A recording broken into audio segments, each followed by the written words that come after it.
Dans le petit village de Kalenda, en Kenya, la vie était simple, mais lourde. Les gens souffraient en silence. Maladie, pauvreté, malchance. Un jour, un homme arrive. Il s'appelait Prophète Malachi. Calme, charismatique, mystérieux. Il disait « Dieu m'a envoyé pour libérer ce village ». Au début, les gens doutaient, mais ils étaient fatigués de souffrir. Alors ils ont écouté. Puis est venue la première nuit de prière. Une femme est tombée au sol, tremblant. Quelques minutes plus tard, elle s'est levée en criant « Je suis guérie ». Le silence, puis l'explosion. Puissance. Et tout a commencé. Quand quelqu'un promet des miracles rapides, fais attention. La souffrance rend les gens vulnérables à la manipulation. Les jours passent. L'église se remplit. Le prophète commence à dire des choses personnelles. Tu souffres la nuit. Quelqu'un est jaloux de toi. Ton destin est attaqué. Tout le monde est impressionné. Les gens disent « Cet homme vient vraiment de Dieu ». Une nouvelle église est construite. Les parents amènent leurs enfants. Le prophète impose les mains. Il dit « Je protège leur avenir ». Puis, il introduit des prières spéciales. Et surtout, des séances privées. Tout le monde ne peut pas comprendre les choses spirituelles profondes. Et ça, c'était le piège. La vraie foi n'interdit jamais de poser des questions. Si quelqu'un t'empêche de réfléchir, ce n'est pas Dieu. Petit à petit, quelque chose change. Une jeune fille, Amina, disparaît de l'église. Une autre devient silencieuse. Puis, une adolescente tombe enceinte. Elle dit « Je ne sais pas ». Puis une deuxième. Puis une troisième. Le village commence à murmurer. Mais personne ne parle ouvertement. Pourquoi?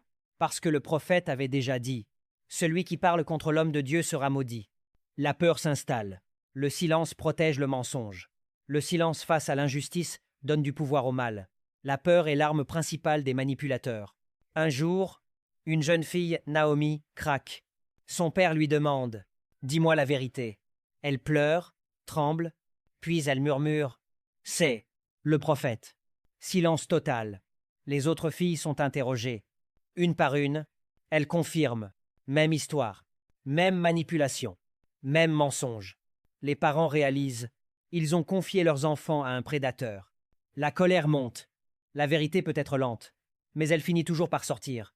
Même une seule voix peut briser un système de mensonges. Dimanche matin, église pleine. Le prophète prêche comme d'habitude. Souriant, confident. Puis, six pères s'avancent. Un homme demande « As-tu touché nos filles ?» Le prophète répond calmement « C'est une attaque du diable. » Mais cette fois, les filles parlent, une par une. Il fermait la porte. Il disait que c'était la délivrance. Il nous menaçait. Le silence se transforme en chaos. Les gens crient « Faux prophète !» Il tente de fuir. Mais il est attrapé. La police arrive. Tout s'effondre. Le mensonge peut durer, mais il ne gagne jamais. La vérité détruit même les illusions les plus fortes. L'enquête révèle. Ce n'était pas sa première fois. Il avait fait la même chose dans une autre ville. Même méthode. Même victime. Au tribunal, les témoignages s'accumulent. Le juge déclare « Abus de confiance. Manipulation spirituelle. Crime grave. » Verdict. 25 ans de prison. Mais les familles ne célèbrent pas. Parce que certaines blessures ne disparaissent pas. La justice punit, mais elle ne guérit pas toujours. Certaines erreurs changent une vie pour toujours. Après tout, le village change. Une nouvelle église est ouverte. Sans secret, sans pièces fermées, sans manipulation. Règle claire.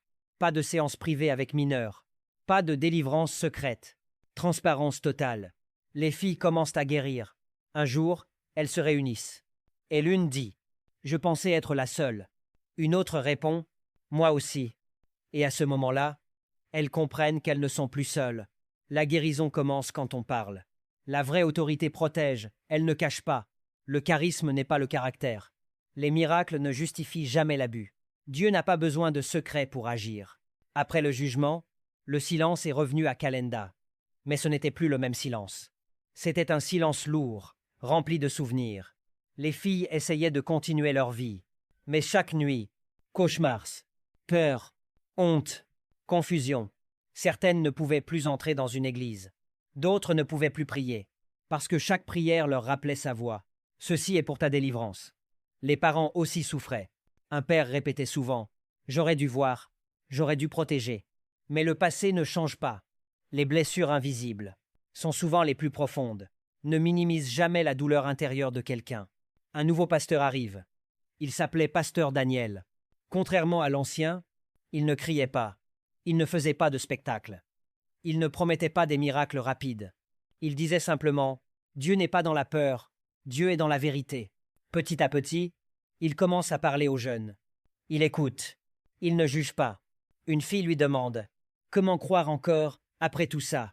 Il répond doucement « Ne confonds pas Dieu avec l'homme qui t'a blessé. » Ces mots changent quelque chose.